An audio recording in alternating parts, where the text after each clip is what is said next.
Although the letter is dated 18th December 2017, it bears a rubber stamp of the Office of the Deputy Secretary to the Treasury, indicating that it was actually received at his office on 17th December 2017, a day before it was written.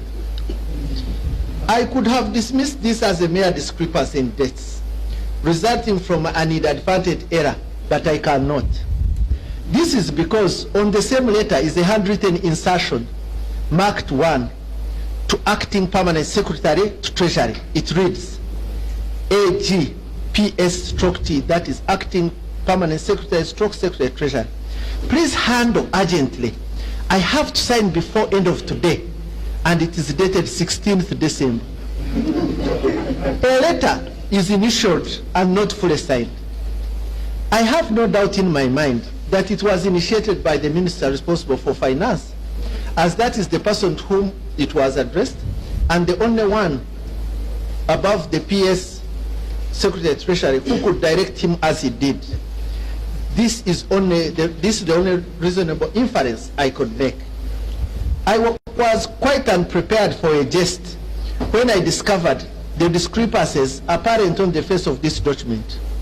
A letter written on 18th December was received by the minister on the 16th of December and was forwarded to and received by the Deputy Permanent Secretary on 17th of December, and the request set out therein was prepared and signed by the minister on 19th of December and was laid on the table of Parliament on the 20th of December in respect of a motion that until then had not been presented.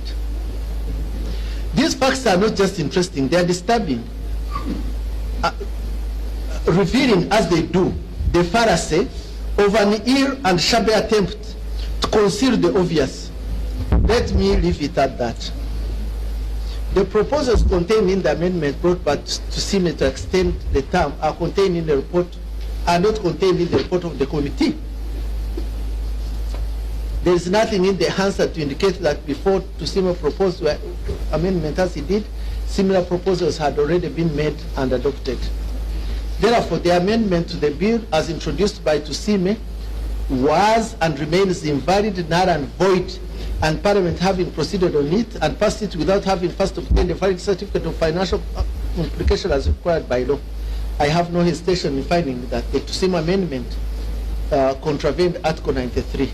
I would again answer 1, 2, 3, and 4 in affirmative. The retroactive application of Act 1. I have looked at this. What I have said is this, that the last people, or in all constitutional systems in independence, the people have given members of Parliament a mandate of only 5 years. Every 5 years, the mandate expires and has to be renewed by the principal through an election. The last time the people did this, they renewed this every year, and every individual member of the current Parliament was renewed in 2016 general elections. The agency of the President was also renewed at the same time for the same period, as the Constitution provides. The President and all political party candidates, independent candidates, campaigned and sought mandate of the people for a period of only 5 years based on their respective 5-year programs. All the manifestos of all the political parties presented their 5-year programs to the people prior to the elections. This was the basis of their campaign, upon which they sought from the principle, the people of Uganda, a fresh mandate in Parliament. The same applied to all independent candidates. The NRM manifesto, I reproduce it, but the pertinent part says, in this manifesto, NRM lays out policies and programs which will guide NRM government over the next 5 years following its re-election by the people of Uganda. Having been elected for 5 years, for a 5-year contract, members of Parliament cannot and have no power to extend their own term for an extra 2 years as the mandate given to them in 2016 was only for 5 years. More importantly, neither the members of parliament nor the president have any political agenda approved by the people for the extra 2 years. I reproduce the decision of the Supreme Court and say that I find that sections 6, 8, and 10 of the Constitution Amendment Act having been provided to operate retroactively contravene Articles 1 and 2 of the Constitution, and this issue is answered in the affirmative. Again, I go to discuss and assert that every act of Parliament must be reasonable and must be justified.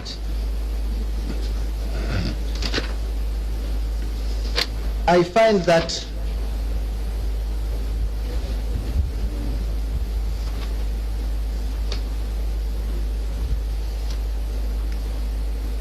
the amendment was not proposed by the people. It was not discussed in the Select Committee. It was not mentioned in that committee's report to the House. It did not form part of the original bill. It did not form part of the bill that was published in the Gazette and presented to Parliament. The justification was stated by Mr. Michael Tusime to be, I quote, because during the first 2 years, members of Parliament are getting acclimatized to parliamentary proceedings, conducts, and businesses. Secondly, other members of Parliament in the first 2 years are still held up in courts of law defending their status. Accordingly, most members settle in the 3rd year to start serious parliamentary business. During the 4th year, members of Parliament are preparing for primaries within their political parties for another election, and the 5th year is eaten up by the general elections. This means Parliament has only 1 year to engage in serious parliamentary business. This justification for extension of term of Parliament has absolutely nothing to do with the will and aspirations of the people of Uganda. It is blatantly in self-interest of the members of Parliament, and as I have already stated, it is irrational. The people of Uganda did not elect members of Parliament for them to go and learn parliamentary rules and procedures for 2 years. That is why the law provides for minimum qualifications of members of Parliament. Mr. Tusime appears to suggest that members of Parliament are either unknowledgeable or unqualified. I do not accept that our members of Parliament are unknowledgeable or unqualified. All members of Parliament are well qualified. The majority of them have postgraduate qualifications. It would not be an exaggeration to state that Parliament has a concentration of the best brains in this country in all disciplines. Some members of Parliament have been in the House for 10 years and more. It cannot therefore be true that the same people require 2 years to study and understand parliamentary rules and procedures. Looking at this country's constitutional history, which I have endeavored to set out earlier in this judgment, more than 50 years ago, members of Parliament were able to debate intricate issues, pass legislation without precedents. I am hesitant to say the same of the current Parliament. Perhaps it was for this reason that Mr. Tusime moved the motion that he did.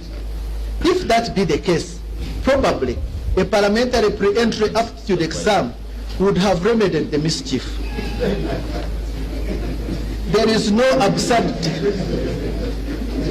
absurdity in supposing that Parliament passed legislation there is no absurdity in supposing that had Parliament passed legislation tightening qualification of its members, the Constitution would have in this respect been left intact and the ends of justice would have been met.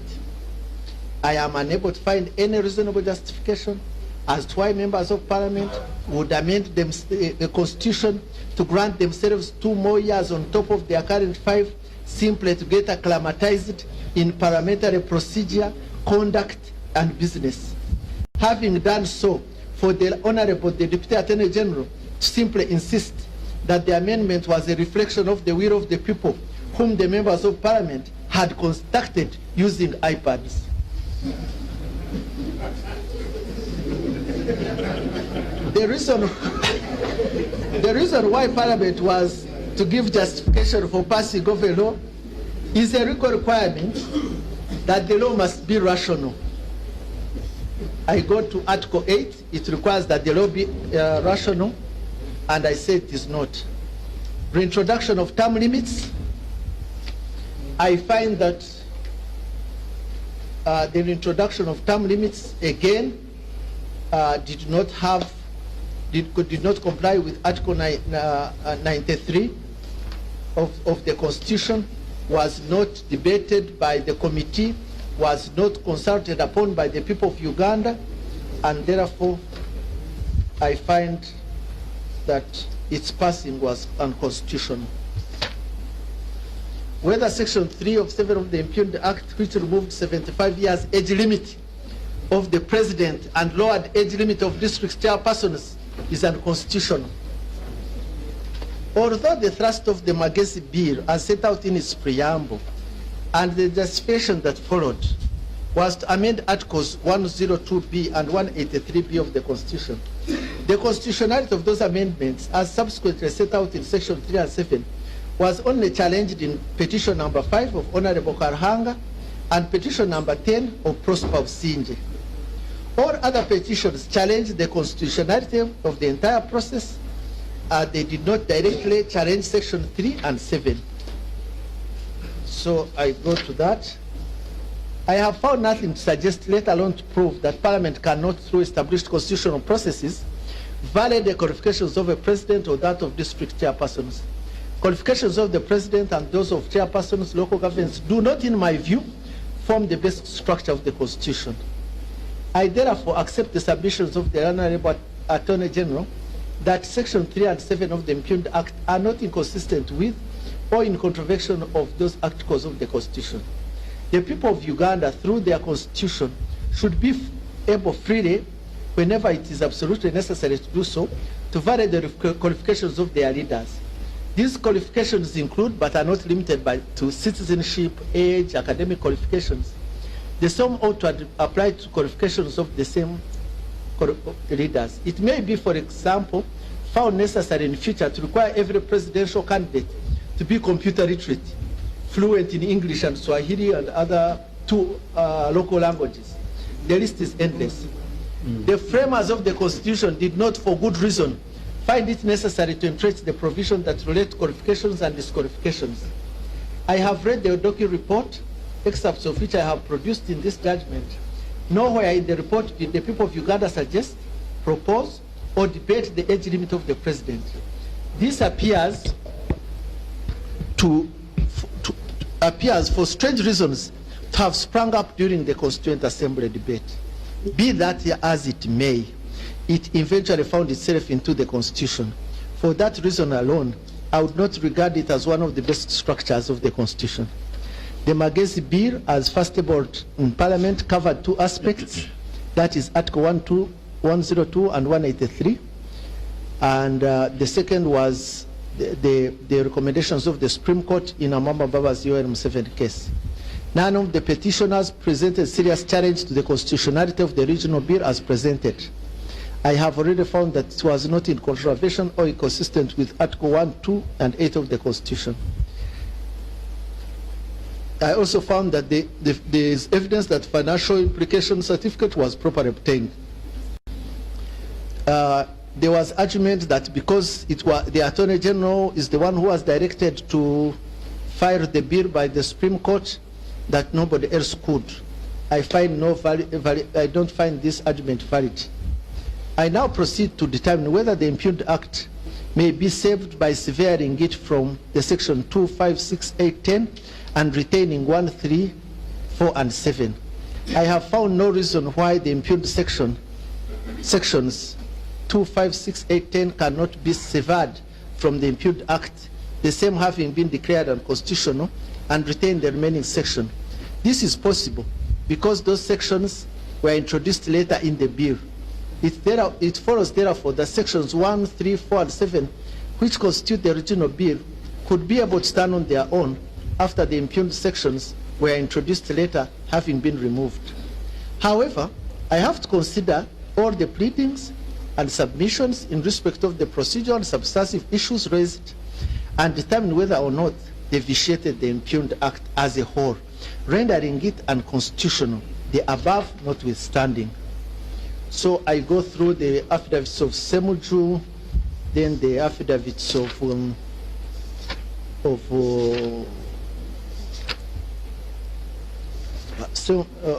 Jane Chibirige, and I go to whether the rules of parliament were followed. I find that the rule which required that 26(1) stipulates that it must be fulfilled at least 3 hours before the sitting without fail.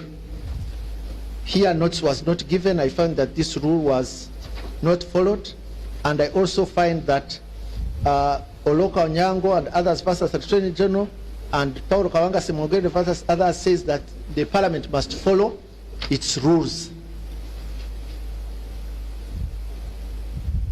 I find that the rule which requires that a report of the committee on the bill shall take place at least 3 days after it has laid on the table was not followed.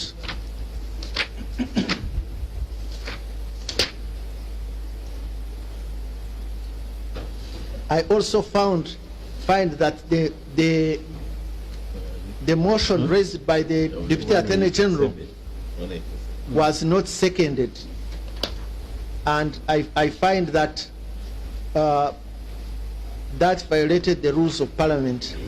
I therefore find that Parliament, while passing the impugned act, failed to comply with Rule 2012 of the Rules of Procedure, which is mandatory, and I find that the failure contravened Article 91 of the Constitution. I also find that members of different committees were allowed to sit on the committee and voted. And I find that although the Constitution said attending alone does not vitiate the proceedings, I find that voting would vitiate the proceedings, because a minority report cannot be issued unless there is a majority, and the majority is determined by numbers, and if numbers include people who are not on the committee, it vitiates the report. I also find that the fact that people who are not members sit on a committee and debate have the capacity to influence the results of the debate, even if they do not even vote, because they are not members of that committee, and that alone would vitiate it.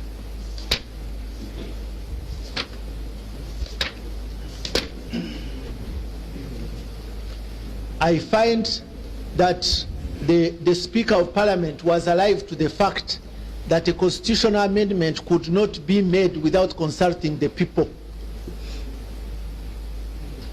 And the question becomes whether in passing the amendment as a whole, the whole act, the people were consulted.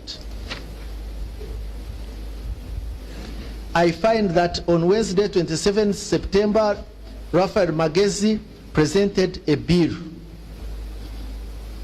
On Wednesday, 20th December, that bill was passed into law. On 20th December, that it was assented to by Parliament. From beginning to end, the whole process took 85 days, including weekends and public holidays. The bill was before Parliament on the following days: 27 September, 3rd October, 18th December, 19th December, and 20th.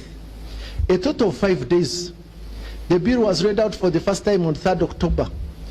It was then referred to a Committee of Legal and Parliamentary Affairs. The report of the committee was received on 18th. The debate on that day, and it was debated on that day and the following day, 19th. It was passed on 20th. The committee had 75 days to do that. Through the whole process, it had 75 days. Maybe if you remove the days which it was to sit down, consider and write, you could remove about 15 days and remain with 60. I do not consider 2 months to be sufficient time for Parliament to seek views of Uganda, taking into account the following facts. In 2016, there were 15,277,198 registered voters. Okay. There were 290 constituencies. There were 112 districts. There were 1,403 counties. There were 7,431 parishes. There were 57,842 villages. In addition to the above, there are statutory bodies at all levels, women's groups, youth, civil society organizations, church organization, Muslim organization, professional associations, student associations. But the people who appeared before the committee are set out at page 4, where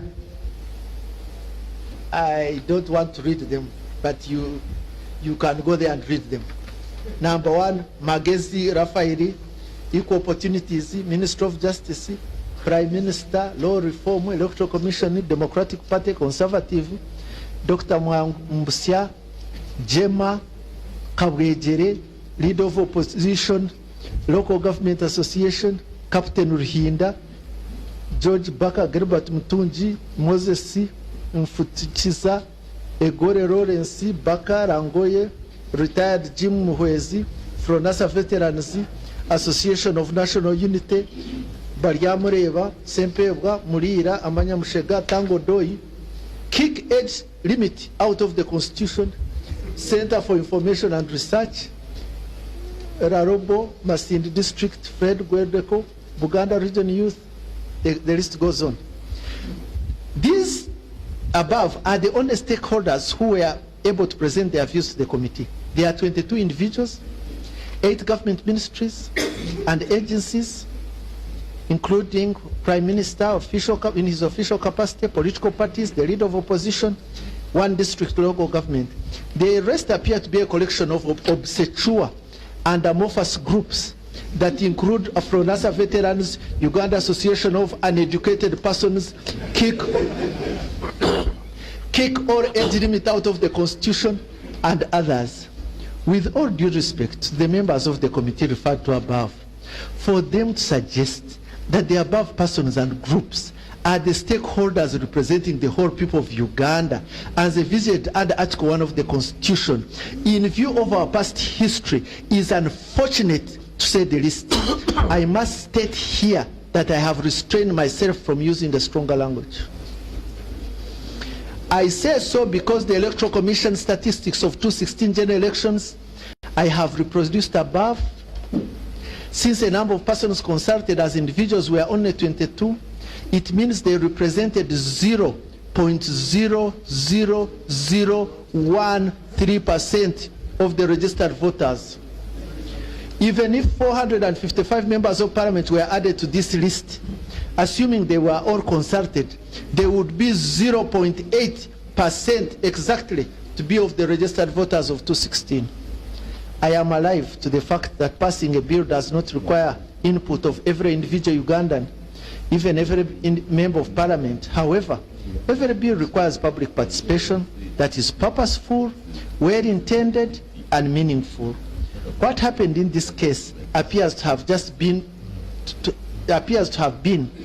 just window dressing, even that a clumsy one.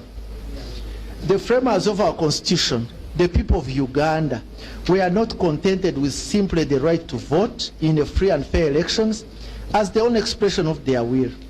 They expressly provided in the constitution for a wider role in the democratic process by the people.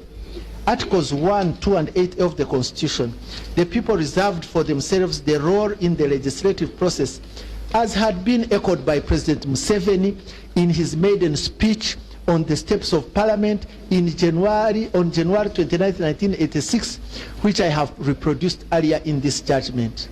The same statements were repeated by the people during the constitutional making process and set out in the Doki report, Supra. This was a complete departure from the past, when only Parliament and the President during a minister regime had unquestionable power to legislate. Parliament having abused that power in 1966, 67, 71, and 79, the people in 1995 Constitution decided to retain that power themselves under Article 1, 2, and 3 of the Constitution, and only delegate part of it to the Parliament under Article 79.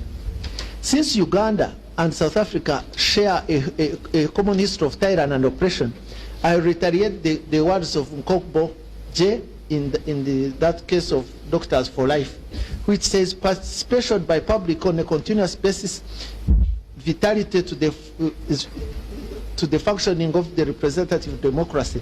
It encourages citizens of a country to be actively involved in public affairs, identify themselves with institutions of government, and become familiar with laws as they are made. It enhances civic dignity of the people who participate by enabling their voices to be heard and to be taken into account. It strengthens the legitimacy of legislation in the eyes of the people. And finally, because of its open and public character, it acts as a counterweight to secret lobbying and influence peddling. Participatory democracy is of special importance to those who are relatively disempowered in a country like ours, where great disparities of wealth and influence exist.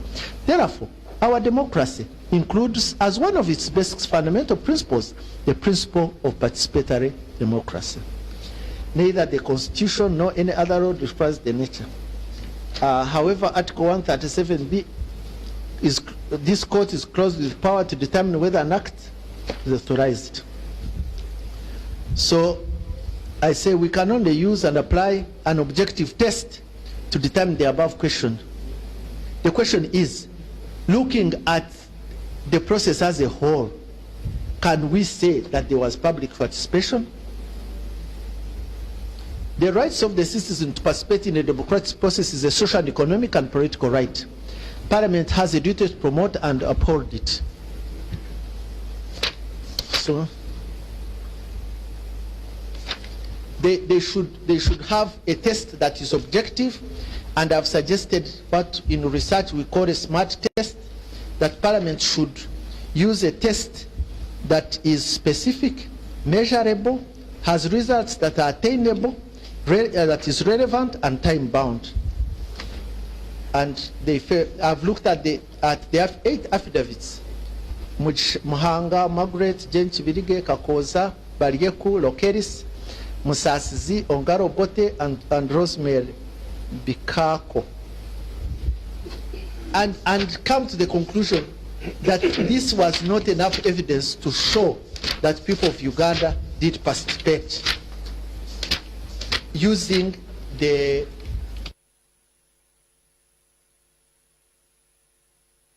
Now, I've looked at the subjective test, because I've said that I've looked at the number of constituencies which the affidavits relate to, the number of sub-counties which the affidavits relate to, and find they were too insignificant to conclude under the subjective test that they constituted a number of the population that can be said to have constituted a meaningful participation. I then took on the objective test and say, an ordinary Ugandan on the street, if he looked at these facts, would he agree, would he come to the conclusion that the Parliament, before passing this act, the whole of it,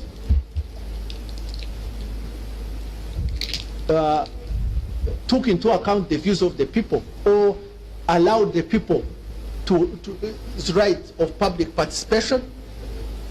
I have looked at Lord Diplock's dictum of a reasonable man, and I've said whether a reasonable man in Uganda would say that that was so.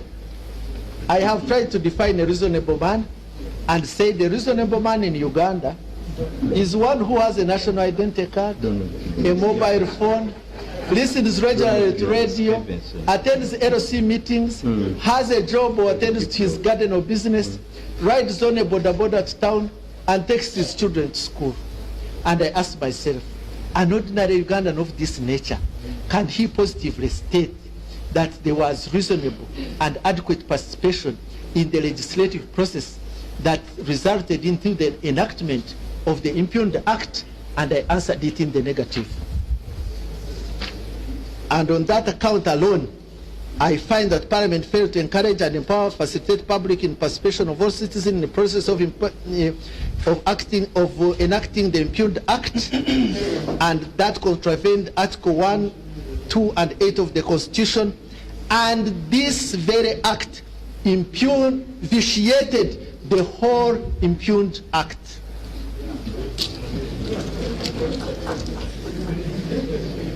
Please behave yourself.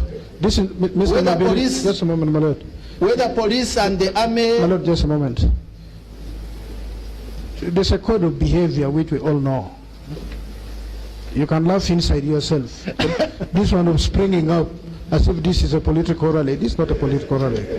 Yes. The intervention of the army on the police. I have found that there is no evidence that the army and the police would have come to Parliament if they had not acted the way they did, which was completely unacceptable and unbecoming of members of Parliament. So they called it on themselves. They are the ones who invited the army. They are the ones who invited the police, and the police evicted them. So they cannot come here to cry for. But I also find that the actions of members of Parliament prior and during the process created an environment that precipitated and eventually led to the intervention of the army and the police. It is likely and indeed probable that neither the police nor the army would have had reason to come to do so if members of Parliament had not conducted themselves in the way that they did. However, in view of our history, the hasty intervention of the army was uncalled for. There was no evidence whatsoever that whatsoever requiring its intervention, as the police force of Uganda is equipped and professional enough to evict unarmed people from a building that is not even on fire. Our history requires that the army be kept out of partisan politics. During the constitutional making process, the people expressed the view that the army must be kept out of politics. I have already reproduced the excerpt of Odoki's report in this aspect. The police is subject to the law. The petitioners have set out the affidavits to wide-ranging allegations against the police. Degrading treatment of citizens by police is unconstitutional and is unacceptable. Even if the persons being arrested are suspected of any criminal activity, they ought to be treated with respect, and their presumption of innocence must be protected. In my view, this is an extremely serious matter when individuals and state agencies violate with impunity a non-derogable right. I quote from the Bible that even a Roman citizen 2,000 years ago could not be subjected to a cruel and humiliating punishment. I set out the story of St. Paul when he was about to be flogged and put in chains, but when they realized that he was a Roman citizen, the magistrate and the army commanders panicked because a Roman citizen could not be put in chains. If a Roman citizen could not be flogged 2,000 years ago, how can a Ugandan citizen, a member of Parliament at that, be beaten publicly by police officers and subjected to cruel and inhuman treatment? This must stop.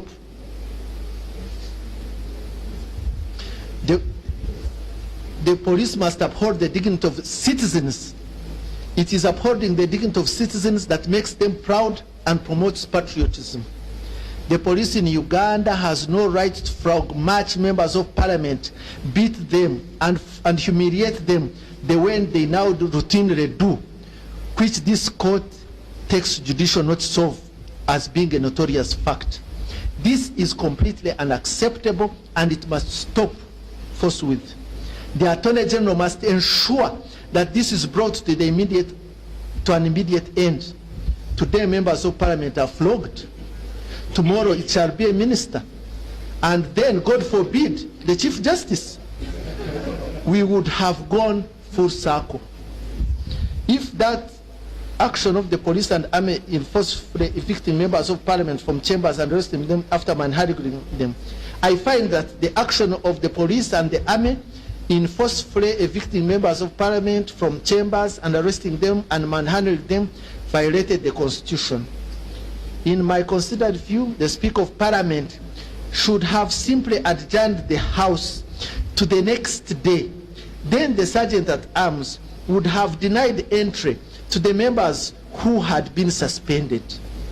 Members of Parliament who were injured and manhandled or otherwise mistreated are at liberty to seek redress in an appropriate court of law. Having said that, the question is whether the intervention of police and Parliament had the effect of vitiating the entire process.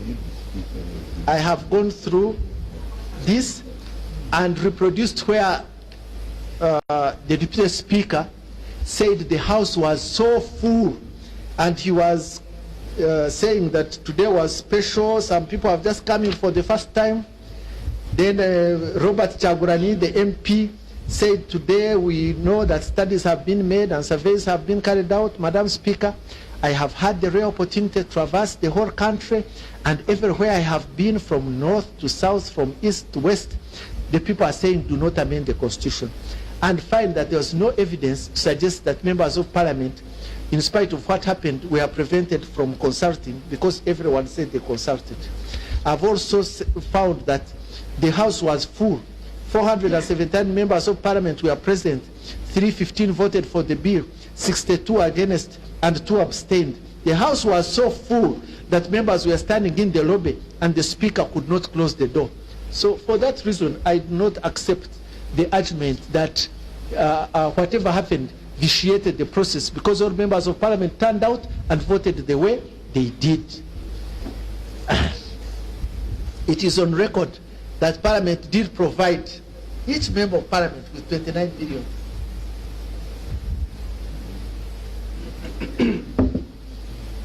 For the purpose of consultation.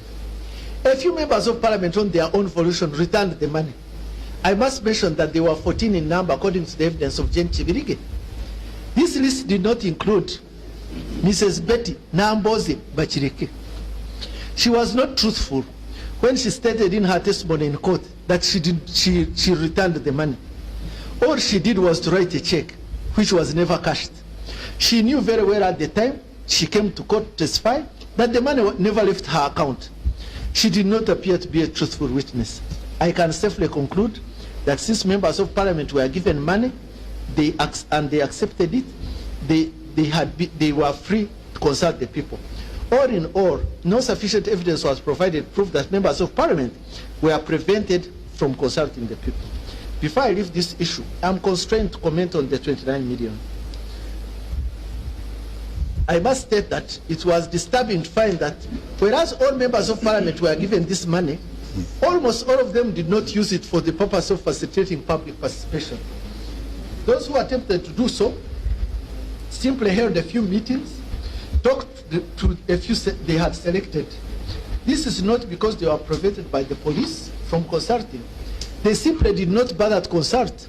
I have stated above that this consultation fell short of the required constitutional standard. It is disturbing to note that the money was given to members of Parliament irrespective of the location of their constituencies. A member of Parliament for Kampala Central, where Parliament building is located, was given the same amount as a member of Parliament for Chisoro, Arua or Kotido, 100 miles away. Similarly, members of Parliament who have no voting rights, being ex-officio members, were also given this money, although clearly they have no constituencies to consult. It appears to me clearly that the money was paid to members of Parliament as a gratification. That money must be accounted for by the Parliament's accounting officer in respect of members of Parliament with constituencies.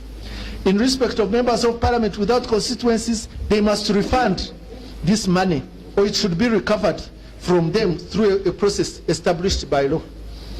Having stated that, I must reiterate what my brothers have stated, that the police had no powers to issue directives stopping members of Parliament and specifically members of the opposition in Parliament from consulting the people of Uganda. The police officer who issued that directive ought to be brought to account by relevant authorities. This is a free and democratic society. It is not a police state.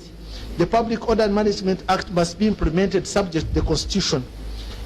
The act of the police issuing a letter violated Articles 1, 2, 23, and 29 of the Constitution. Whether the consultation were marred by restrictions, I find that they were not, but I say that the police directive was issued in complete and total disregard of the Constitution, that the police appears to have acted and continues to act as if this country has no Constitution. They assume quite wrongly that a police officer, being a police officer puts one above the law. The police has no power to curtail liberty of Ugandans except as provided for under the Constitution. The police message does not mention under what law it was issued and how it was to be implemented. It criminalizes intent. It goes against every letter and spirit of this Constitution. It takes us back to the dark days of the past, which I have attempted to set out earlier in this judgment. By directing the police to stop intimidating persons perceived to be supporting the removal of the age limit, without issuing a similar directive in favor of those who were supporting the age limit removal, the police acted in a partisan manner. In the process, it also criminalized an otherwise legitimate political issue.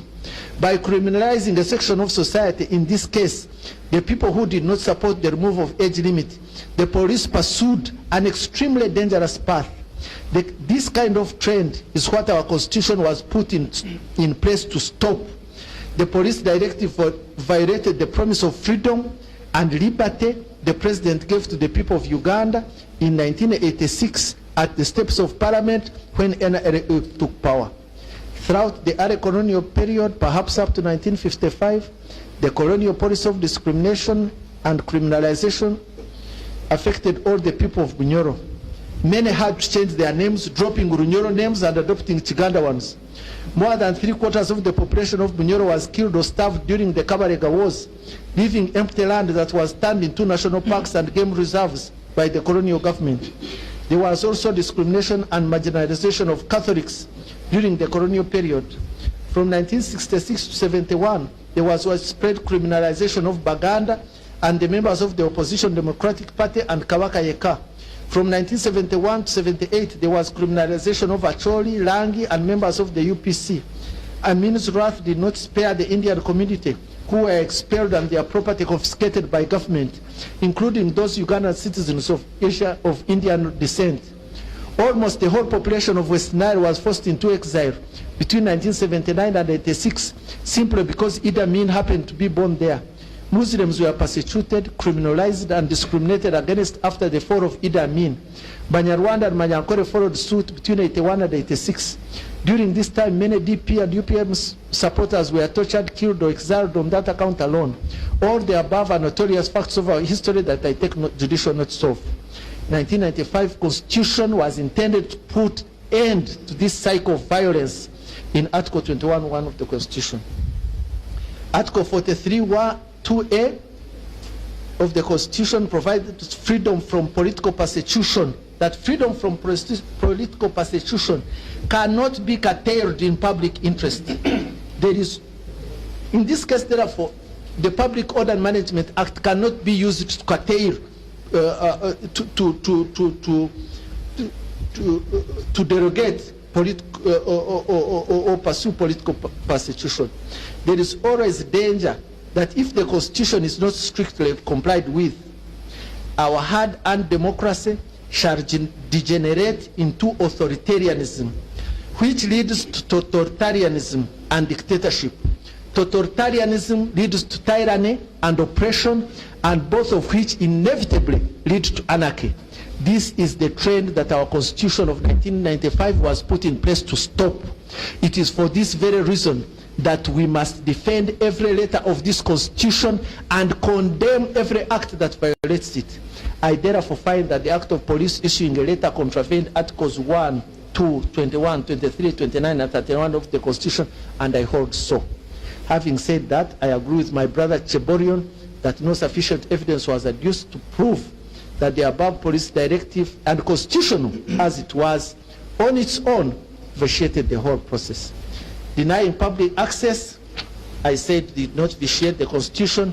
Sitting arrangement in Parliament, the opposition went out and there were empty seats, so the Speaker decided to have people occupy them. That's not an issue. Absence of leader of opposition, she left the House on her own. The House had to continue. Failing to close doors, the Parliament was too full. Continuance of office of the President upon 85, I find this misconceived because the qualifications of the President are set on nomination, and so the issue as raised by Mawiri is misconceived. In conclusion, I find that all the consolidated petitions have substantially succeeded. Remedies, I find and declare that 1. The entire Constitutional Amendment Act of 2018 is unconstitutional and therefore null and void. All its provisions ought to be expunged from the Constitution of Uganda. 2. The petitioner shall be paid costs as directed by the Chief Justice, Deputy Chief Justice. Recommendations. Before I take leave of this matter, I would like to make the following recommendations. That in view of the fact that there are pending a number of parliamentary motions seeking to introduce private members' bills, proposing a number of constitutional amendments, and in view of the observations of the Committee on Legal and Parliamentary Affairs, a number of stakeholders had recommended that the Constitution should be amended after establishment of a Constitutional Review Commission. Further, in view of the recommendations of the Supreme Court in Amama Bowers versus YKM7, there is urgent need for the Attorney General to bring before Parliament a proposal to constitute a Constitutional Review Commission under the Commission of Inquiry Act, detailing therein terms of reference for amendment of the Constitution. That commission be tasked with the duty of seeking views of the people of Uganda in a period of not less than 6 months on all proposed amendments and make proposals to Parliament. 2. A similar commission of inquiry be set up to investigate, determine, and make recommendations regarding the apparent brutality of the police against the citizens of this country with the view of seeking a remedy to this mischief. 3. Government provides funds for this purpose. 4. The Attorney General issues within a period of 6 months from date hereof guidelines to police in the implementation of the Public Order and Management Act, and a copy thereof be submitted to this court. 5. The Auditor General carries out a forensic audit of the accounts of the 10th Parliament, and the resultant copy be submitted to this court and the Minister of Justice and Constitutional Affairs. I so recommend, and I thank you. Thank you, my Lord.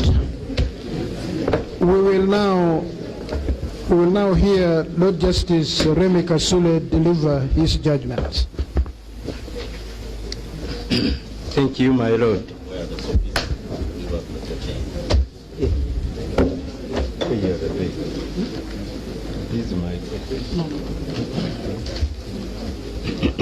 Circulate.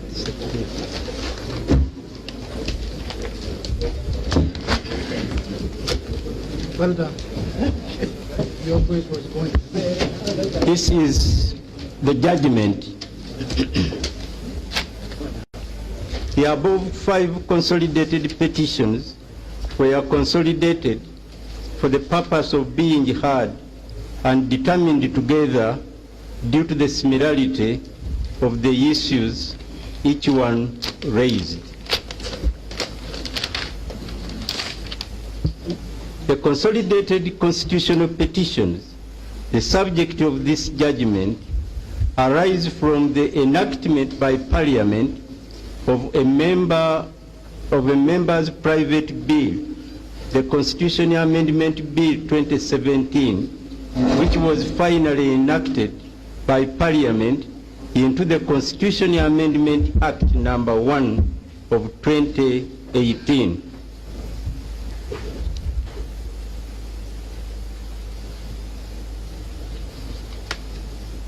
I set out the issues, and then I proceed to the Constitution as the basic law.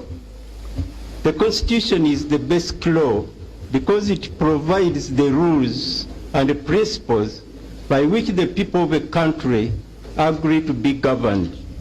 It represents the deepest norms and ideals by which the people govern their political life. It is the collective authority of the people as a state, setting out the tasks to be carried out by government and the principles upon which government and state organs must govern, thus preventing the abuse of power and providing for the protection of the individual's rights and freedoms. It must be complied with by everyone and everything must be carried out in conformity with it. Whatever is contrary to and or inconsistent with the Constitution is null and void and of no effect at all. In Uganda, the Constitution Court is vested by the Constitution to carry out the duty of determining what is or what is not contrary to and or inconsistent with the Constitution. Constitutional development in Uganda, the pre-colonial period. The Bantus, Hamites, Nile Hamites, Nilotic and Sudanic peoples occupied what later on came to be Uganda. They closely associated in the social, economic, cultural, and political spheres of and as part of the Abachwez and then Bunyoro-Kitara empires, in spite of their diversity. Their governance was not upon written constitutions. There were unwritten constitutional arrangements in terms of cultures and traditions that evolved gradually over time in response to their changing needs. They would be known, respected, and obeyed by everyone concerned and affected, regardless of status, whether one was king, chief, elder, or ordinary person. Colonial period. Colonialism subjugated the basic laws based upon the cultures and traditions of the people to those laws that promoted colonial dominance. The native Ugandans were forcefully made to surrender their sovereignty of determining their own affairs. Through employing local chiefs like Smei Rwakirenzi Kakuru and with cooperation with the Buganda Kingdom, colonial governance was established throughout Uganda. In 1933, Great Britain, the colonial power, executed a number of agreements with the kingdoms and issued ordinances defining the power and obligations of the colonial power vis-à-vis the kingdoms and chiefdoms. All the agreements and ordinances had an overriding provision of subjugating everyone and every institution to the power of Great Britain, the colonial power. The 19th agreement had its effects, most of them very negative. It introduced myland tenure with mainly chiefs having titled land, while the majority ordinary Bakopi people lost their interest in their lands that they had owned and occupied under the cultural and traditional land tenure systems. These were to form the Bataka movement, whose activities affected the future constitutional development of the country. The 19th agreement also deprived the Bunyoro Kingdom of its lands in the lost counties, whereby the colonial power passed on this land to Buganda Kingdom for the cooperation the Buganda Kingdom gave to the colonial power against the resistance of the Bunyoro Kingdom to colonial domination. This matter was to result in the lost counties issue that partly led to the 1966 constitutional crisis. In terms of socio-economic and education development, the colonial power governed Uganda on the broad division of southern and northern Uganda. The two were treated differently. Southern Uganda, that broadly included central, eastern, and western Uganda, were Bantu-speaking, had cash crops and cattle, from which they earned money that they used for their development, including pursuit of education. By way of contrast, northern Uganda, comprising of Nilotic and Sudanic-speaking Ugandans, were considered and treated as a labor and recruitment reserve for the army, police, and prisons. Hence, by independence in 1962, the army leadership was in hands of soldiers from northern Uganda, including Idi Amin, whose role in unconstitutionalism in Uganda is unmatched so far.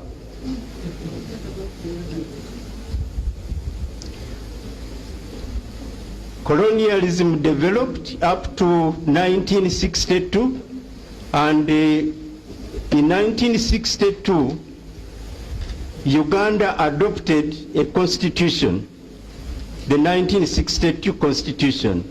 On 9th October, after the general elections had been held in April 1962, Uganda got its independence from colonial Great Britain with Apollo Milton Obote, the leader of UPC party, that had the majority in parliament as prime minister, and through an alliance, Sir Edward Mutesa II, the Kabaka of Buganda, became the titular head of state of Uganda.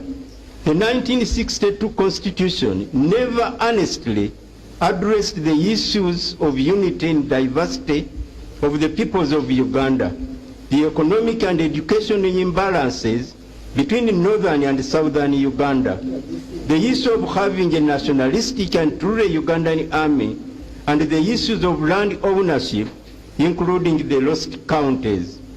Thus ended the constitutional development under the colonial period. The post-independent constitution era.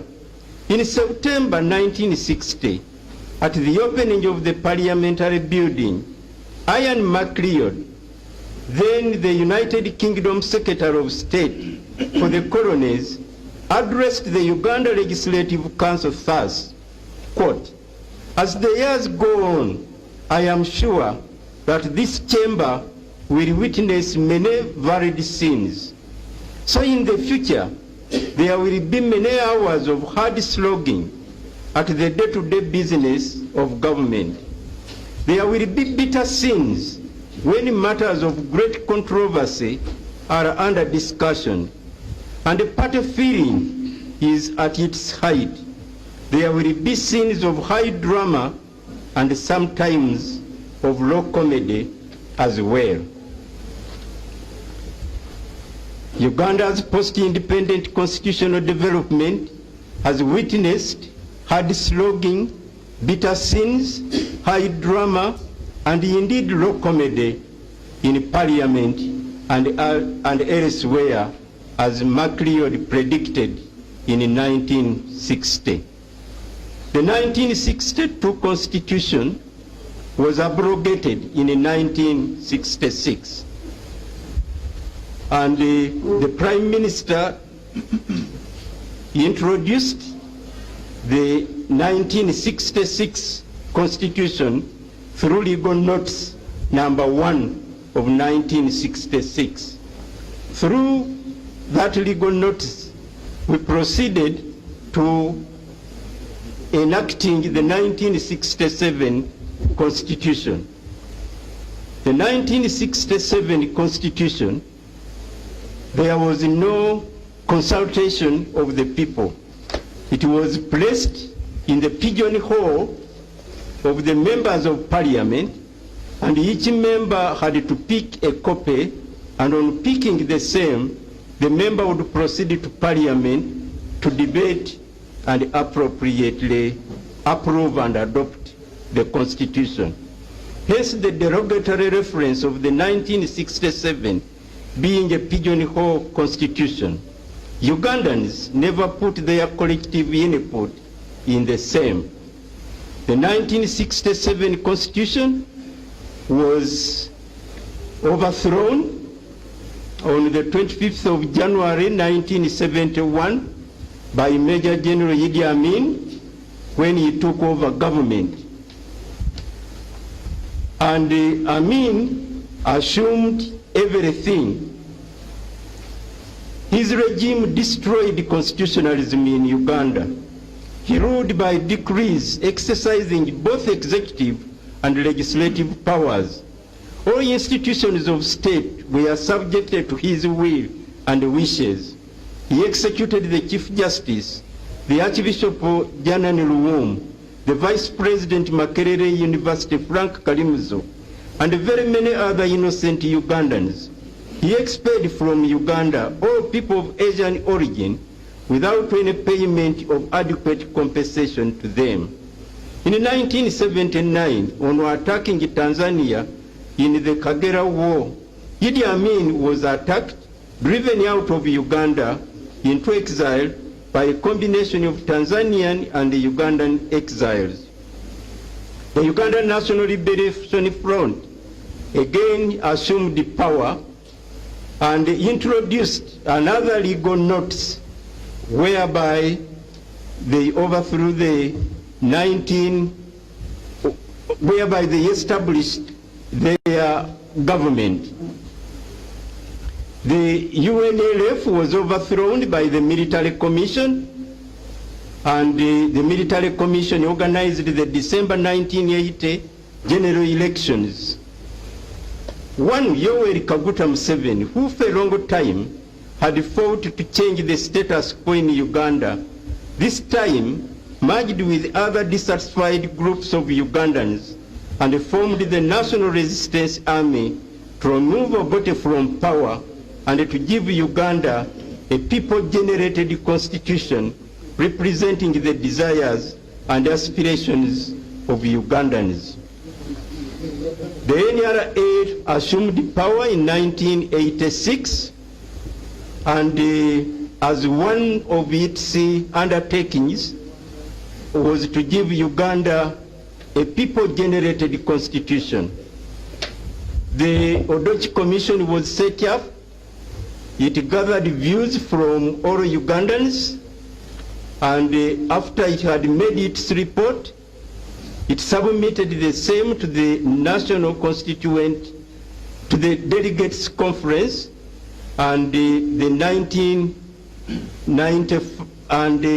the Constituent Assembly, so elected, carried out its mandate, and on 22nd September 1995, adopted and enacted the 1995 Constitution, which became effective on 8th October 1995. Amendment of the Constitution. To amend the Constitution is to effect a change in a provision of the Constitution.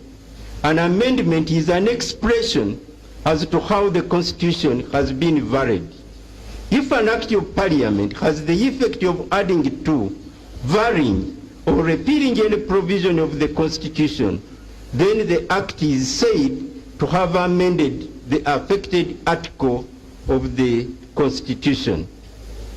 According to Article 259, sub-articles 1 and 2, the Constitution may be amended by Parliament by way of addition, variation, or repeal of any of its provisions in accordance with the procedure laid down in its Chapter 18. Special procedures and requirements have to be fulfilled before certain provisions of the Constitution are amended. Under Article 260, that sets out instances where a referendum has to be first held. Articles 1 and 2 on the sovereignty of the people and supremacy of the Constitution. Article 42, prohibition of derogation from human rights and freedoms. Article 69, 74 and 75 on political systems. Article 71, sub-article 2, Parliament has power to make laws through its own acts. Article 105, the President is to hold office for a term of 5 years that may be renewed from time to time. Article 128, sub-article 1, courts are to be independent without being subjected to the control or direction of anyone when exercising judicial power. And Article 246, on the institution of traditional cultural leaders, any amendment of any of those subjects has to be accompanied or achieved through a referendum.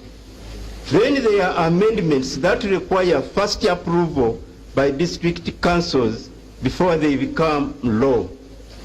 These are Article 261, Sub-Article 1 itself, Article 5.2, that Uganda is to consist of regions, Kampala, and districts, Article 152 on taxation, and Articles 176, 178, 189, and 197 respectively on local government system, regional governments, functions of government, and district councils, and financial autonomy of urban authorities. For any amendment of the Constitution, including those stated above, that require referendum to be held or require approval by district councils before they become law, Parliament must first consider bill setting out the amendment and must pass that bill by being supported at the second and third readings by votes of not less than 2/3 of all members of Parliament. Principles of constitutional interpretation, I set them out, and where constitutional history is relevant in interpreting the Constitution, particularly so as to point out past mistakes so that they are not repeated or revived, then such a history should be resorted to.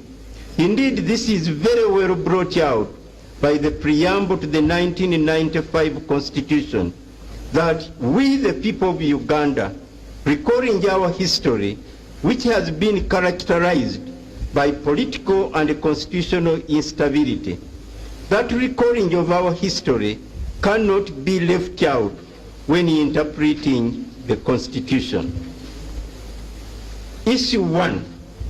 The issue 1 requires determination whether or not sections 2 and 8 of the Constitution Amendment Act number 1 of 2018 contravened or were inconsistent with the set out articles of the Constitution.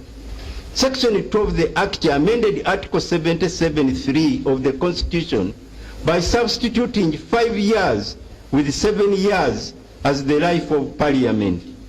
After the amendment, the term of Parliament is put at 7 years from the date of its sitting after a general election. Article 1 of the Constitution is on the sovereignty of the people of Uganda. They are the depository of power and they exercise their sovereignty in accordance with the Constitution. They govern themselves through their will and consent in accordance with the Constitution. They express their will and consent on who shall govern them and how they are to be governed through regular, free, and fair elections of their representatives or through referenda. There is no specific article in the Constitution whereby Parliament is vested with powers to self-prolong its term beyond the 5 years stipulated in Article 77(3). It is also a fact that members of Parliament become representatives of the people only after the people have exercised their sovereignty under Article 1(4) of the Constitution, when they express their will and consent on who shall govern them and how they should be governed through regular, free, and fair elections. The elections that resulted in sending members of Parliament to the current 10th Parliament were on the basis that the Parliament was to last for a term of 5 years. And Article 96, that provides that Parliament shall stand dissolved upon the expiration of the term as prescribed by Article 77 of this Constitution. In my appreciation of the above articles of the Constitution, on the principle that the Constitution must be interpreted as a whole, Article 77(3) must be read and interpreted together with Article 1 of the Constitution. Therefore, Parliament cannot self-prolong its term of office from 5 to 7 years, as from the time it was elected, without first getting the will and the consent of the people who are vested with the power to exercise their sovereignty in accordance with the Constitution. To so prolong the term of Parliament is to amend Article 1 of the Constitution, and as such, pursuant to Article 262B, such an amendment must be supported at the second and third readings, the two readings separated by at least 14 sitting days of Parliament between them, and supported at each of the readings by not less than 2/3 of all members of Parliament. Thereafter, the bill must be referred to a decision of the people for their approval in a referendum. The Speaker must also forward the bill to the President for his assent only when the same is accompanied by a certificate of compliance with the requirements of Chapter 18 of the Constitution, including a certificate from the Electoral Commission that a referendum was held and the result of that referendum. The respondent's submission that Article 79 vests powers in Parliament to make laws on any matter for the peace, order and development and good governance of Uganda, and that Parliament was exercising those powers in prolonging the term of Parliament from 5 to 7 years, cannot be a proper interpretation of the Constitution. Taking the Constitution as a whole, Article 79 has to operate not to the exclusion of Article 1, which vests sole power in the people who exercise their sovereignty in accordance with the Constitution. First, Article 79 has its foundation in Article 1. That relationship of Article 79 to Article 1 brings into operation Article 260, first making the amendment to the Constitution, whereby the term of Parliament is prolonged from 5 to 7 years to be the subject of people's referendum before it becomes law. The exercise of legislative powers by Parliament under Article 79, sub-Article 1 of the Constitution is in the very language of the same clause, subject to the provisions of this Constitution. Article 1 is in the circumstances one of the provisions to which Article 79(1) is subject to in this regard.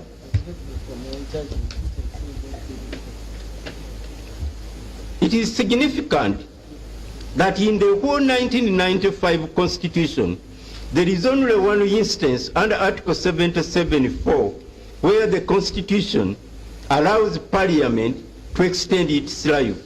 And even in this instance, the extension is not to be more than 6 months at a time. This is when there exists a state of war or a state of emergency which would prevent a normal general election from being held. Parliament may by resolution, supported by 2/3 of its members, extend its life only in that situation. Had the framers of the Constitution envisaged vesting power in Parliament to extend its life basing on other causes, then they would have expressly so provided in the Constitution. That they did not do so, and given the guidance of the national objective and directive principles of state policy number 2(1), that the state shall be based on democratic principles which empower and encourage the active participation of all citizens at all levels in their own governance, a conclusion is drawn that the framers of the Constitution never envisaged Parliament to self-prolong its term. As already noted earlier in this judgment, self-prolongation of those in power to continue to be in power has been a prominent factor in the tyranny and unconstitutionalism in the past in Uganda. The Parliament self-prolonged its term in 1966 to 1971. So too did President Idi Amin, who was president for life. The UNLF never held any elections. It is therefore the duty of this court, as an interpreter of the Constitution, given the country's past history, not to put forward an interpretation of the Constitution that will empower Parliament, both now and in the future, to self-prolong its term as and when Parliament chooses to do so, without first seeking the mandate of the people of Uganda through a referendum. To interpret the Constitution otherwise will be to repeat the very evils of the past history of this country since independence in 1962. Article 289 of the Constitution, before being amended, provided for the expiration of the term of Parliament to be on the same date as the one when the 5-year term of the President would also expire. The amendment of this article by Section 8 of the Act now separates the expiration of the term of Parliament from the expiration of the term of the President, in that, with the amendment, the expiration of the term of Parliament is to be 7 years of each sitting after the general elections, while that of the President is to be 5 years after the general elections. Hence, the set-up by the framers of the Constitution of having all elections of political leaders held within the same period under Article 61, Sub-Article 2 of the Constitution is being done away with. This is being done without first obtaining the will and the consent of the people as to their being governed, first further contravening Article 1 of the Constitution. That amendment, too, can only be carried out only after the same has been effected in compliance with the requirements of Article 259, 260, and 263 of the Constitution.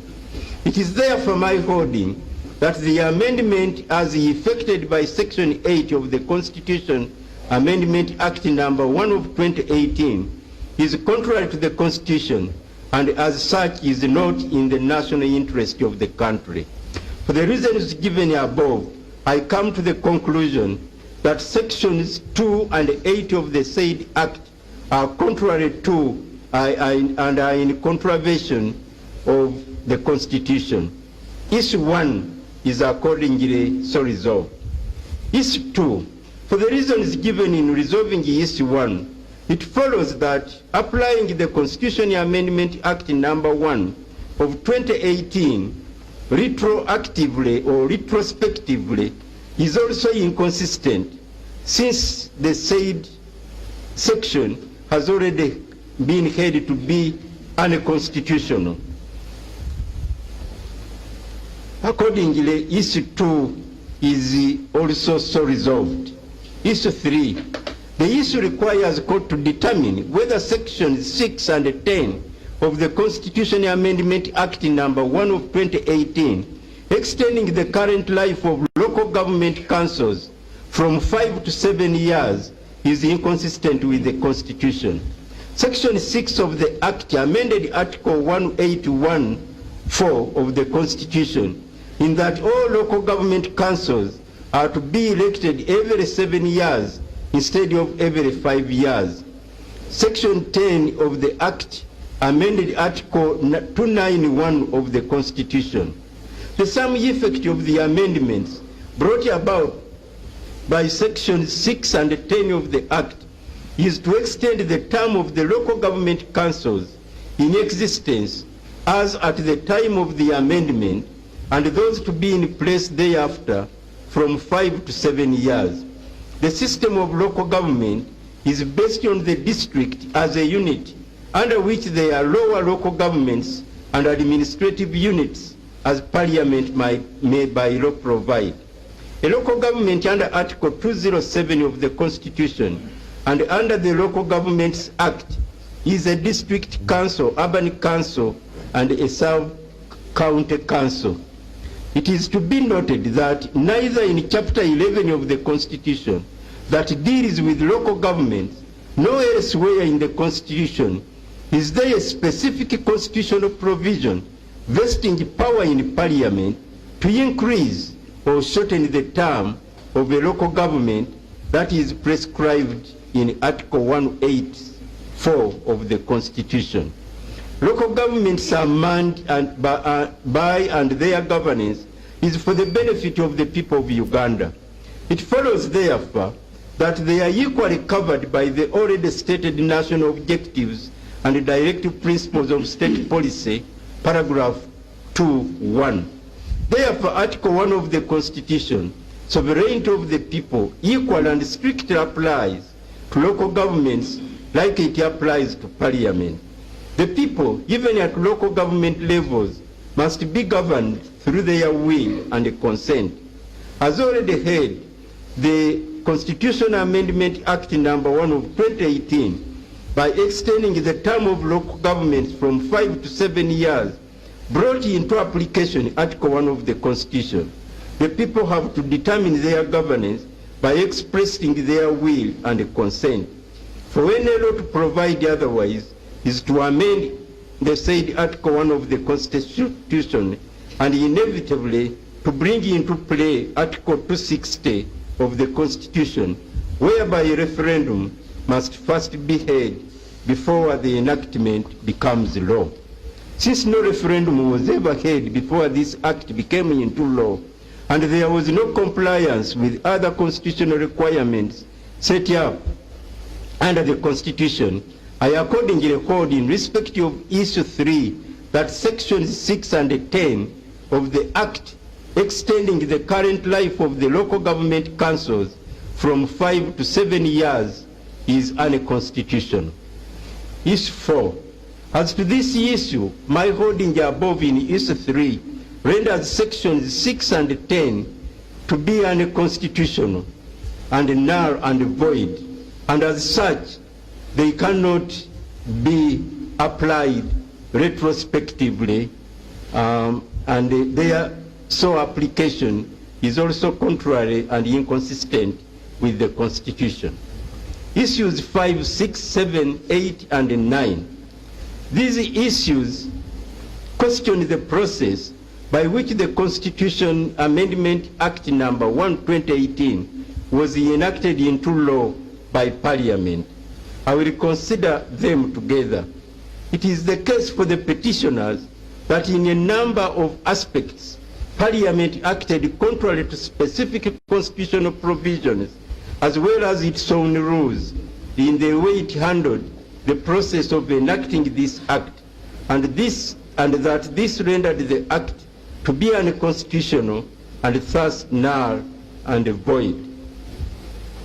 For the respondent, the Honorable Deputy Attorney General maintained that Parliament strictly observed the constitutional provisions and its rules, and that where there was any lapse as regards compliance with any rules of Parliament, this was merely procedural and of no effect to the validity of the enacted act.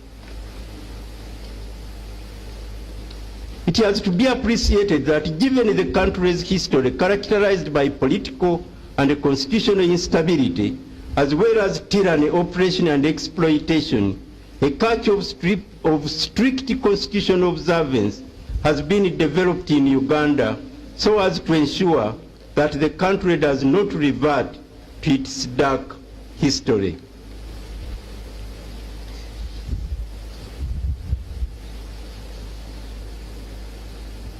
Specifically with regard to issue 5, this issue requires this court to determine whether there was any violence both inside and outside Parliament, and if there was, whether that violence disabled members from freely enacting the act. Some of the evidence on this issue is the Parliament Hansard of September 2017, the affidavits of General David Muhoozi, Chief of Defense Forces, who also verbally answered questions in court in person, that of Honorable Gerard Karuhanga, Honorable Jonathan Odu, Honorable Betty Namboze, and Mrs. Jane Chivirige, Clerk to Parliament, and Ahmed Kagoye, Sergeant at Arms of Parliament. From the evidence on record, it is established that there was a raffle in Parliament during the period of the introduction and the debate of the bill of removing the age limits as a qualification for one to stand for election as President of Uganda and also as district chairperson. The opposition members in Parliament grouped themselves, planned, and even put on a special uniform dress to oppose the said bill at all stages of its being debated. The majority of the ruling NRM members of parliament, with the support of cabinet ministers, vehemently supported the bill.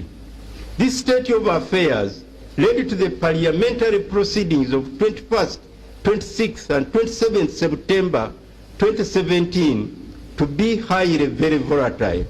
The Speaker, acting within the rules of procedure of Parliament, had to suspend some honourable members of Parliament. Apparently, there was resistance to the orders of suspension, and some of the members of Parliament so suspended had to be forcibly removed from the Parliament chamber. At one time, this was followed by all members of the opposition exiting the chamber. See Hansard, page 4740, proceedings of 27 September 2017. It was possible during this scuffle that the police and the army confronted the members of parliament, particularly those of the opposition, both in the parliamentary chamber, but when no parliamentary business was going on and when the speaker was not in chair. Confrontations also went on outside the parliamentary chamber on the precincts of parliament.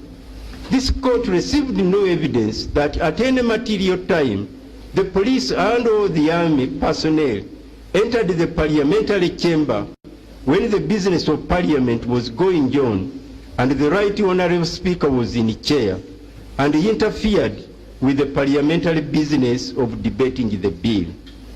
This constitutional court, in constitutional petition number 47 of 2011, Severino Twinosinge versus Attorney General, with the greatest respect called upon honourable members of parliament, whether of the opposition or government side, to carry out their honourable roles and responsibilities as people's representatives in parliament very fiercely, but always in a manner that respects and gives honour and respect to the institution of parliament as the fountain of constitutionalism.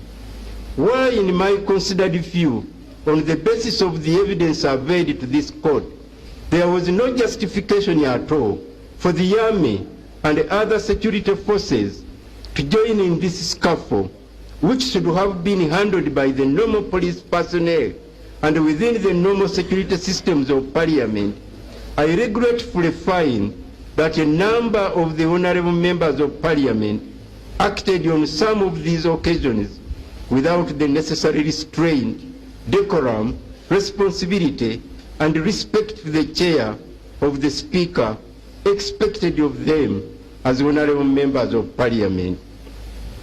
While under Articles 1, 2, 3, 8A and 97 of the Constitution, as well as the provisions of the Parliamentary Powers and Privileges Act, honourable members of parliament are entitled to rights and privileges that enable and empower them to effectively represent Ugandans in parliament. That representation must not be at the expense of some of the members of parliament misconducting themselves and acting in disobedience of the lawful directions and the guidance of the Speaker of Parliament. In this particular instance, within and inside the Chamber of Parliament, it is the misconduct, particularly of failing to obey and heed the orders, directives, and the guidance of the Honourable Speaker that led to the scuffle, and the honourable members of Parliament concerned have to bear the blame for the same. On the whole, however, the evidence that there is to the effect that Parliament carried on its business as the people's legislator with the Honourable Speaker in the chair without any disruption or interference from any external forces in finally enacting what ultimately came out as the Constitutional Amendment Act number 1 of 2018. There is, however, evidence that outside the parliamentary chamber, the army, police, and other security state organs purported to interfere with the work of some members of parliament as representatives of the people, both at the parliament premises and when they proceeded in their constituencies and elsewhere in the country consulting the people on the Constitutional Amendment Bill. This court holds this interference to be very unlawful and most regrettable, however limited it may have been. The history of the 1966 crisis, when the executive deployed the army under Idi Amin and other state security organs to suppress parliament and to arrest and detain without trial of 5 ministers of the cabinet and other Ugandans, is still part of our court, recalling our history, which has been characterized by political and constitutional instability, as is borne out of the preamble to the 1995 Constitution. Ugandans, through the Constituent Assembly, made a provision for the army to be represented in parliament. The army should restrict its role in political disputes through its representatives in parliament.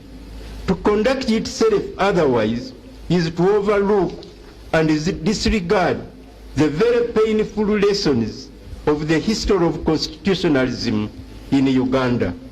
For the Uganda police, AIGP Asmani Mugenyi proceeded to issue directions to all police stations throughout the country, instructing the police to restrict members of parliament from exercising their freedom of association and movement within their respective constituencies and elsewhere in Uganda to consult the people about the bill. By the directives of this very senior police officer, a number, however few, honorable members of parliament were interfered with by police in their rallies, thus preventing them from seeking participation of Ugandans whom they represent in parliament on the proposed bill. The directives were contrary to Article 29 as well as the provisions of Parliamentary Powers and Privileges Act. It is of significance, and this court received no evidence to the contrary, that both the Uganda Army and the Uganda Police acted as they did in this matter without first holding any prior consultations and or seeking permission from the Honorable Speaker of Parliament, the head of the legislature, the second arm of state. This was a subjugation of Parliament as the country's legislature to the unlawful orders of this police officer. It is hoped it will not be repeated. The court, however, received no sufficient evidence that AIGP Asmani Mugenyi's directive was carried out throughout the country. The only evidence was of isolated incidents from Lango sub-region and in Kampala, where a few meetings and rallies by a few members of parliament were disrupted by police. The overwhelming number of members of parliament held and carried out their meetings of consultations of the people uninterrupted. In conclusion, the answer to this issue is that the Constitution Amendment Act number 1 of 2018 was not enacted as a result of violence having been exerted upon the honorable members of parliament. Issue 6A-B. The essence of this issue is whether the enactment of the Constitution Amendment Act 2018 that commenced as a private member's bill was inconsistent with and or contrary to the Constitution. Article 93 bars Parliament from taking action on a private member's bill that imposes or alters a tax or a charge on the consolidated or public fund other than by reduction, causes the payment, issue or withdraw, or causes the composition or remission of any debt due to government. The case of the petitioners set out in the affidavits of Honorable Winnie Chiza, leader of the opposition, Jonathan Odu, and Gerard Karuhanga, members of parliament, was that Article 93 was contravened when a charge was made on the consolidated fund by paying each member of parliament 29 million as facilitation to carry out consultations to the public regarding the bill. Further, that in non-compliance with Section 76 and 77 of the Public Finance Management Act and the Rules 117 and 123 of the Rules of Procedure of Parliament, Parliament proceeded debating the bill when the certificate of financial implication issued in respect of the bill did not cover the amendments in the bill extending the life of the current and the future parliaments, as well as the local government councils, from 5 to 7 years, which amendment imposed an additional charge on the consolidated fund. For the respondent, it was submitted that the facilitation of the 29 million to each member of parliament was part of the already appropriated parliamentary budget and not an additional charge to the consolidated fund.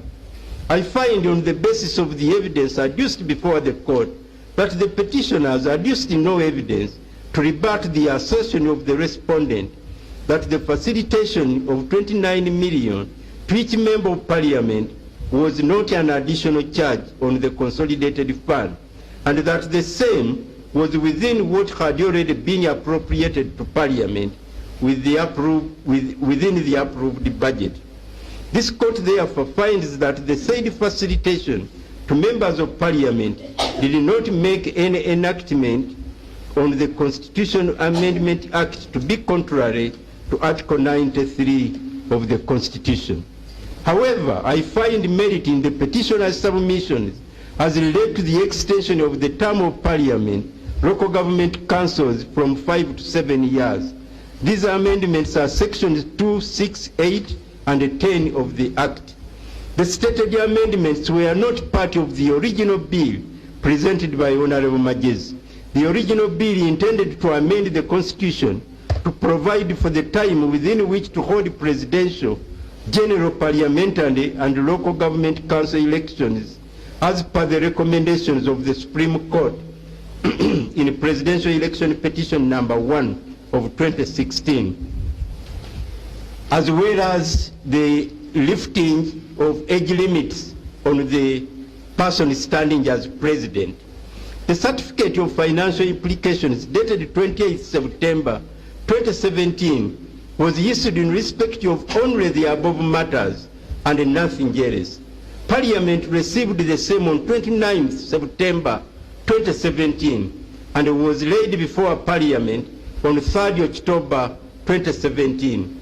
This court accepted this certificate of financial implications as being valid in the law and as a correct certification by government through the Ministry of Finance that the proposed amendments in the original bill satisfied the provisions of Article 93 of the Constitution, the Public Finance Management Act, and the appropriate rules of Parliament. By the 20th December 2017, when Honorable Tusime Michael introduced the amendments to extend the term of Parliament and local government councils, the certificate of financial implications issued only in respect of the original amendments had already been laid before Parliament. Accordingly, the amendments by Honorable Tusime were not covered at all by that certificate. At the hearing of the petitions, when the clerk to Parliament was being cross-examined, she produced to court another certificate of financial implications issued by the Minister of Finance pursuant to a request dated 18th December 2017 by Honorable Mugoya Chao Augusta, a member of Parliament, Bukoli County North, Bujiri. The certificate was issued by the Minister pursuant to a request by this Honorable Member of Parliament. The request is for the Minister of Finance to issue a certificate of financial implications in respect of a constitutional amendment proposal expanding the 5-year term of President, Parliament, and local governments to 7 years. It is unexplained in what capacity and under what law Honorable Mugoya Chawa Augusta requested for this certificate, since he was not a mover and he indeed never moved any amendment in Parliament. He is also not the Finance Office of Parliament. Though the letter requesting for the certificate is dated 18th December 2017, the Deputy Secretary to Treasury received it on 17th December 2017. And the Minister of Finance appears to have given instruction to work on it on 16th December 2017, according to the endorsements and the receipt stamp on it, some days earlier than it was written. No dates and particulars were given to court as to who received it for and on behalf of Parliament. Apart from tendering the same to this court during cross-examination on her affidavits, the clerk to Parliament gave no further details as regards this document, although she told court that as the accounting officer of Parliament, it was her responsibility to originate a letter to the Minister of Finance requesting for a certificate of financial implications as regards any bill or amendment to be tabled before Parliament. I too, like my brother Kenneth Kakuru, come to the conclusion that this certificate of financial implications was wrongly applied for, wrongly issued, and on the face of it is not genuine given the circumstances under which it was issued. The same stands rejected as a plausible piece of evidence. I too therefore hold that the amendment brought about by sections 2, 6, 8, and 10 of the Act, extending the term of Parliament and local government councils from 5 to 7 years, as from the last elections, are unconstitutional, being contrary to Article 93 of the Constitution. I answer issue 6A and B. Really? Okay.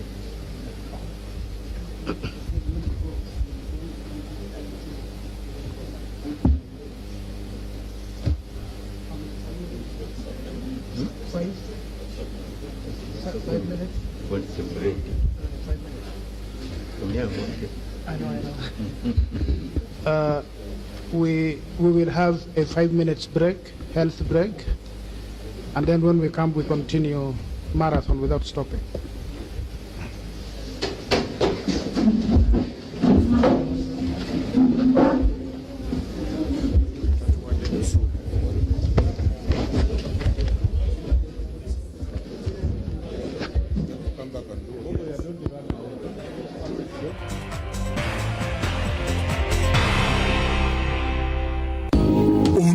Esinga obulungi nga ya bbeeyi ya wansi ate nga ya muntu wa bulijjo etakyukakyuka ate nga yeesiika ebbanga lyonna.